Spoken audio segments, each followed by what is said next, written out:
Hi, my name is Jake Szulinski with Edward Jones Investments here in Wayne. This is Investing Sense. On Investing Sense, we usually dive into financial topics, but what we're also here for is to provide local resources for community members. And with me today, I have Christi Seidel with Surrey Services. Christi, thank you for joining us today.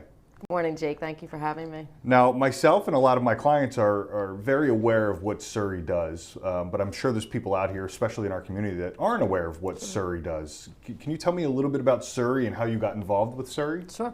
So Surrey is a local nonprofit serving older adults and their families in the community.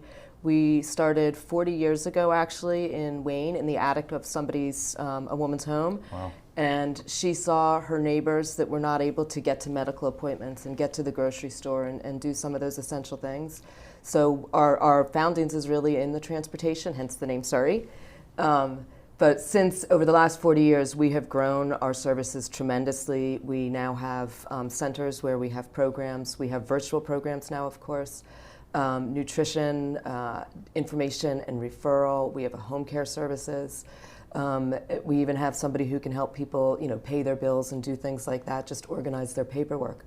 I actually got started at Surrey 22 years ago as a volunteer grocery shopper. I mentioned the volunteer programs. Last year we had 1,000 volunteers. Wow. So it is a huge part of what we do. We were founded on the philosophy of neighbor helping neighbor. Sure. And that's really what our volunteer programs are about. So as I said, I started as a volunteer grocery shopper. It just got me hooked with this organization. I loved doing it. The relationships that I established with people, helping them out, it was so incredibly rewarding. And a lot of these people were isolated themselves. So if people wanted, I even started bringing my children. So it was a friendly visit on top of the grocery shopping. Of course. So I've actually been on staff at Surrey for 11 years now, in various different capacities. And when did you take over as CEO of Surrey? In May. Prior to that, I was the COO. Okay, so a lot of difficult times that you've transitioned through here becoming the CEO. It's been challenging, but there's always been an incredible need for Surrey in the community, Sure. and more so now than ever. Well, speaking of being in the community, you mentioned that you started here in Wayne, but you have multiple centers. So where are the locations now and what's operating? We do. So currently, obviously our centers are closed down to our members, but we are, our Havertown, our media, and our Devon offices are all open. Okay. We're running our virtual programs out of them, and we are also providing nutritious meals and things like that in the terms of grab-and-goes and home delivered meals. That's great. Let's talk about that. So a lot of these seniors, of course, are on fixed incomes and they need these resources. They need some of these, whether it be emotional, physical, and again, you talked about the meal program. So can you tell me a little bit about how the meal program's working and what Surrey is doing there? Sure. So prior to last March 13th, everybody would come into our centers for meals. We did do home delivered meals to those who could not get out.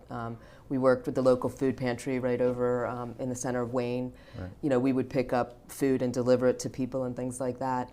But since on March 13th, we did close our centers. But by March 16th, we were up and running with our grab-and-go meal program. Okay. There is no charge for these meals, and we are serving as many, if not more people currently than we were even when our centers were open. We're doing on average, I would say, between our grab-and-go meals and our home-delivered meals, we're probably providing 6,000 meals, each month to individuals in the community. Wow, that's unbelievable. Yeah. How does somebody in the community learn about this or contact Surrey to maybe get on this and say, hey, this might be for me, I might want to partake? Sure. So you can call our main number, 610-647-6404. Go to the website, surreyservices.org. And somebody will help walk you through that. And I have to say, I'm glad you brought that up because that is really one of our biggest challenges. So many of the supportive services that we provide are really lifelong to older adults and to their families. But we don't always know who needs help. So we rely on the community. Do you have a family member? Do you have a friend? We get so many calls about somebody will call up and say, I see my neighbor, Jane, she's just not getting out. She's not doing, she's become very socially isolated. I don't think she's eating properly. And we just pick up the phone and we call. That's great. That's phenomenal. Since the pandemic has hit, what has been the biggest game changer for Surrey? Has it been the meal service? Has it been, some of these other programs that you're running that I know we're going to get into? So I think it's been both. Okay. It's been, this pandemic has been incredibly difficult on everybody, especially our seniors. I mean, they are the most vulnerable population in this, and they're the most isolated. Right. So, we started our new strategic planning last January and February, and we had Good timing. Isn't it? So we had our first meeting. This was a group, at Surrey, we really believe in listening to the community, finding out what they need, and tailoring our services and what we do around that. Right. So we gathered a group of community members. It was leaders in the community. It was governmental officials. It was some of our members, some of our volunteers. It was a very, very large group. And sat down to really start playing around with what do we see coming up in the next couple of years. And it was interesting because, and keep in mind this was March 9th, right? And we're talking about, maybe one day we can bring programs into people's homes, for people that are homebound and can't get out. And by the following week, we were starting to do that. So, that connection is still really important. Right. When we started doing the programs, obviously they're over Zoom or they're links and things like that. I remember I got a call from one woman who, after her first Zoom program, this was probably April, May timeframe, she called me in tears because she said she had been sitting by herself for the last month or two, and just having all those people in her living room, it just made her so incredibly happy. I can't imagine. Yeah. I can't imagine. What's been, and this is not a funny question, but what's been the biggest obstacle? Because I'm assuming there's a new obstacle every day. There's a new obstacle every day. But what have you really had to fight through with this? Is it the technology? Is it the funding? Where have you seen some of these hurdles? In terms of our programming, there was a learning curve for both our staff and our members. A lot of our older adults are not tech savvy and weren't, and that has always been an obstacle as to providing in-home programming. But we've learned that they are really stepping up to the plate.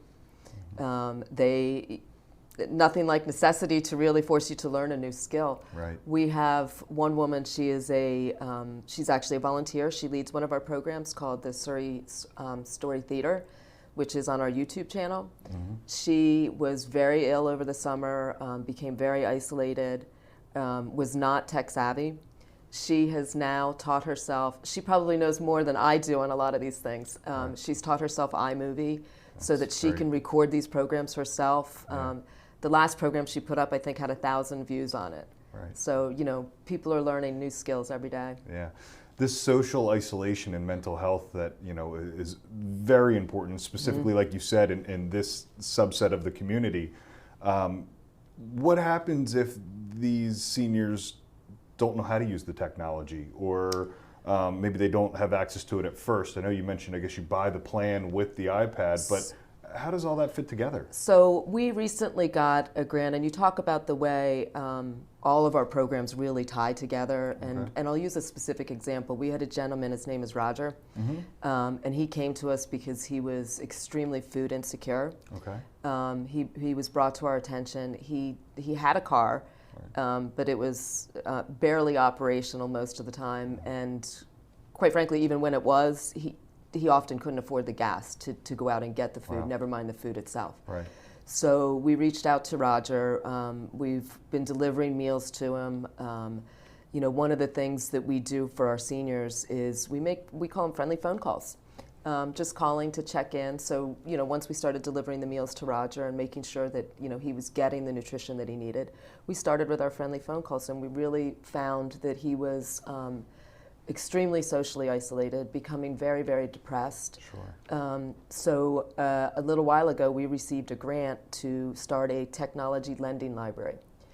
So it is an incredible, incredible opportunity for these low-income seniors. That's We great. have 75 tablets. Wow. That we can give to people. We're piloting the program with the first couple this week. So along with the tablet, of course, we're providing a data plan. Otherwise, it's not going to help. We're providing tech counseling with a consultant that we're working with that was included in the grant.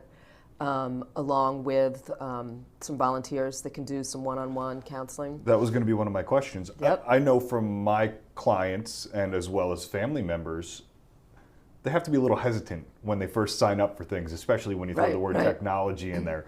So there is training, or there is things that you guys are providing to kind of push them along the way there. So all of the tablets are going to be preloaded so that they will have the applications that they need on there. We also have the ability to, so for example, if somebody wants, they belong to a specific house of worship and they really want to be able to go online and see those services and things like that, we have the ability to remotely put those apps on their tablets for them. So a lot of that is taken care of, but it's a lot of counseling, and it's just a great opportunity. Using Roger as an example, he was one of the first people we reached out to see if he'd like a tablet, and he hasn't even gotten his tablet yet, and he is just so incredibly excited. He literally was calling the office every other day. When do I get my tablet? When do I get my tablet? So it's an incredible opportunity for people. Let's talk about a couple of the other programs. So we talked about the meal program, and now you just talked about these tablets. So what goes on these tablets? What programs are you running? What do they look like? So in terms of the programs that we're running, we've offered since July 1, we've offered probably over 450 different programs. Wow, okay. We do exercise classes. One of the things, I talked about the need to increase our staff's technology skills as well, right? Sure. So we have, people, when you go to an exercise class, you frequently go because you really like that instructor. So we have figured out a way so that those instructors are still teaching the same classes. Right. So that's been really important. We offer support groups, which especially in this time is really critical. Yeah. And there's a lot of different support groups that we do. One is specifically around, in Delaware County, is around COVID. And we also offer some fun classes and some educational classes and some community service classes. So people are making cards to send. This week they're making cards to send out on Valentine's Day. Yeah. The social interaction is so huge for these seniors, and it's obviously part of the mission of Surrey to implement that. I don't want you to make any predictions going forward, but what is that going to look like going forward here in 2021 with the vaccines rolling out, with some of the changes that we're seeing? How is Surrey going to pivot? So, the vaccines itself is an issue for our members, and something we're working really hard to help them on in terms of identifying sites, helping them to register in any way that we can. As you probably know, that the registrations right now are online. Well, if you don't have that ability or you don't have an email address, so we're really working with that, and we've got a list of people that will drive our seniors to vaccination sites specifically. That's phenomenal. So if they actually have questions about the process and not sure how to get started, they can reach out to Surrey and someone will be able to walk them through, or possibly provide the technology to get them registered. We are hoping. I can't promise that we can do it that way because it's going to depend on how the counties roll these out. Sure. But absolutely, and there's on our website. There's right at the very top of our website. There's a COVID-19 update, but they absolutely can call, and we've been getting a lot of calls. In terms of your question about what this year is going to look like, wow, that's who knows, right? Right. Yeah. So I really do see us continuing, even once everybody is vaccinated. I really do see it being a hybrid of what we're doing now. Obviously our transportation services and things like that will continue. But in terms of the nutrition program, for example, I still see us doing the grab and ghost, not. And we will also have the congregate meal. Same thing with the programming. Right. I think we'll go back to having programs in the center. Right. But I think we will continue to do. I know we will continue to do the online programming as well. Yeah, the hybrid, makes a lot of sense. Probably now, what that looks like you said, is up in the air on how that will be implemented. But if people, so you got the grant, you got 75 tablets out into people's hands. What about the people that can't get online or are just not ready yet for the tablet? Are there any one-on-one interactions going on right now, or what does that look like? And that's a really important thing because that social interaction, we've said it so many times today, for people to feel, our mission is to keep people engaged and inspired and active in the community. whatever that community may look like to them. So a couple of things we're doing is, we've always done friendly phone calls to our people, our members, people in the community that we know are at risk. We now make, we are more than triple the number of friendly phone calls we used to make. We're just reaching out to people to see what they need. And there is a group of people that, even if they do have the technology, might not want to be on a Zoom program or something like that, and a lot of people that just can't. So one of the things that we've also put in place, we started early this fall, was phone-in programs. Okay. So explain those to me. I haven't heard of them. So it's just like you would have a conference call. Okay. With your business associates or whatever. It's the same thing, but it's an actual program. So we've done everything from bingo to book club. That's great. Yeah. That's great. We always are talking to our clients and other, again, friends, family in the community, and if people are looking for a way to volunteer or to do, what does Surrey offer in that space right now in our current condition? Right. If somebody calls into you and says, hey, I have some extra time, I may have some extra resources, what can I do to help Surrey? So a lot of different things. The volunteer arena has certainly changed for us. We still have volunteer drivers, of course. There's always a need for that. There's going to be an increased need as these vaccinations roll out. Right. If somebody has a specific skill or a talent, they can, like the woman I mentioned who's leading the Surrey Story Theater. She was in a theater company in Philadelphia, and so that's her talent, and that's what she does now. People can make friendly phone calls. We still have people packing meals and delivering meals. So you're the volunteers and the employees at Surrey are the ones that are actually packing up these meals for the grab and go and putting everything together. Yep. Mostly our volunteers, of course, Yeah. With staff support, and we, a staff person coordinates it. But it's really it's our volunteers that are doing that. And you said 6,000 meals a month. Yeah. So that's a lot of work. Well, out of the 3 sites, it is a lot of work. Yeah. We are very, very fortunate in our Devon location because we have a chef. Oh, okay. So that is we have a chef and an assistant chef. Right. So the meals that these people get are not institutional meals. They're not, coming prepackaged or anything like that. These are meals that are prepared every day. And I can tell you from experience, they're delicious. Yeah. But it's like going to a restaurant. I mean, there's, it might be, I think yesterday was chicken, mashed potatoes, and some vegetable. I mean, it's delicious. So I've been there to you're on site and actually sat in your cafe there. Yeah. So it's the same meals that are being prepared, just absolutely. like you were sitting in there. Yep. I mean, you can't ask for much more than that. So No, that's really great.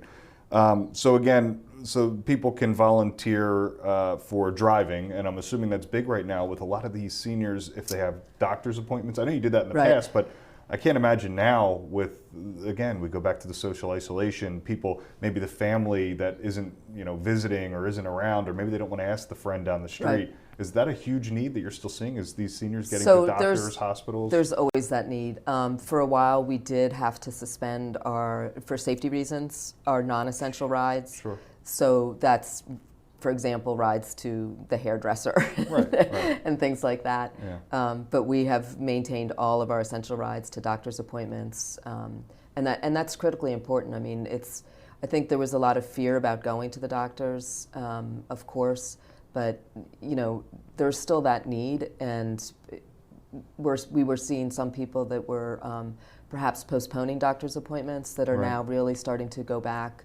So it is definitely increasing.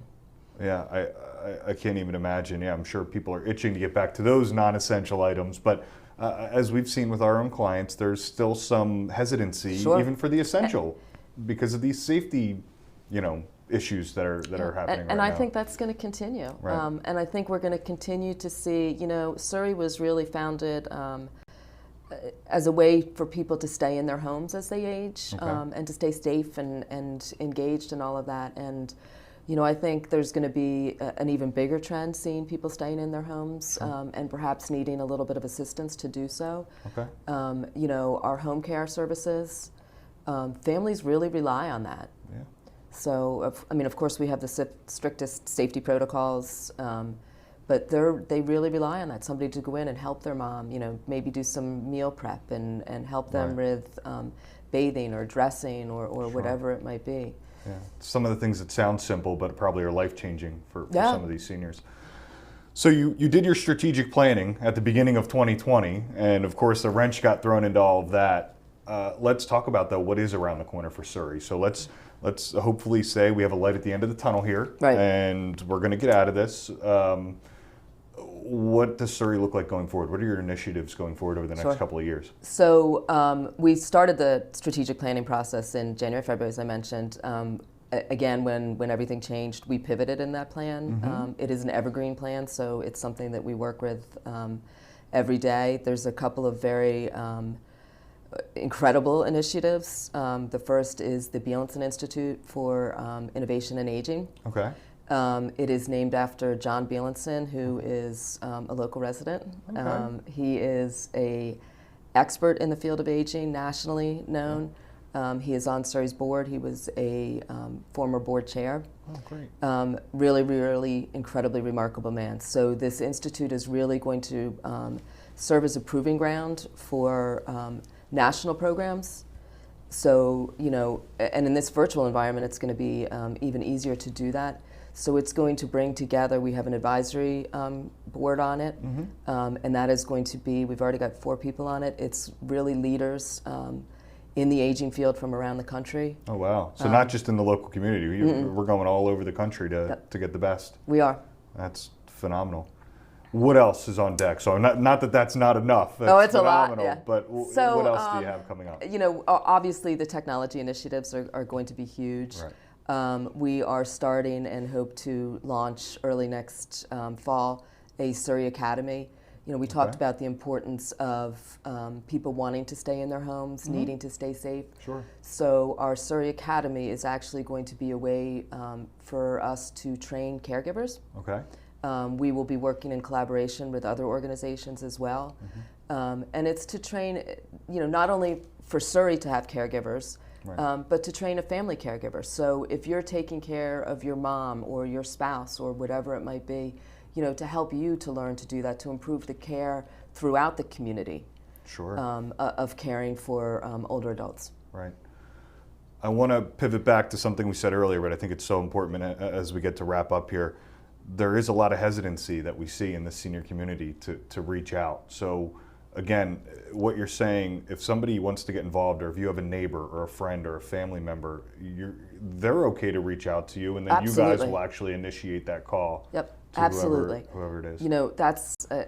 That's our biggest challenge, is really making sure that the people in the community that need us the most know that these resources are there. Right. And it's not just the services that we provide, and we have an incredible array of services. Right. But we can help people with whatever it is. I mean, finding them a resource that they need, directing them in the right place.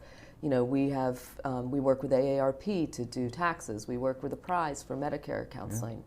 Yeah. Partnering with other organizations is really part of our lifeblood. I mean, we can't be everything. So, in fact, when we're open, we actually have, through our relationship with Community Volunteers in Medicine, we have a dental office in our Devon site. You say you can't be everything, but I feel like you guys are everything. Well, that's because we can partner with everyone. Yes, that's great. Yeah. Well, this has been enlightening. Every time that I hear something about Surrey, I learn something new. I visited your locations. We have clients, we have family, we have friends that have all been there. And again, every time I speak with somebody from Surrey, I learn new things. And of course, again, with the ever-changing world that we're in right now, you guys are pivoting beautifully, and you're really doing wonders here in our local community. So again, I want to thank you for being with us here today. We appreciate your time. We obviously now know you're very busy, even though we did know you were busy before. But again, we appreciate all you're doing for the local community here. Thank you. It's our pleasure. Thank you again for tuning in. Again, my name is Jake Szulinski, and this is Investing Sense.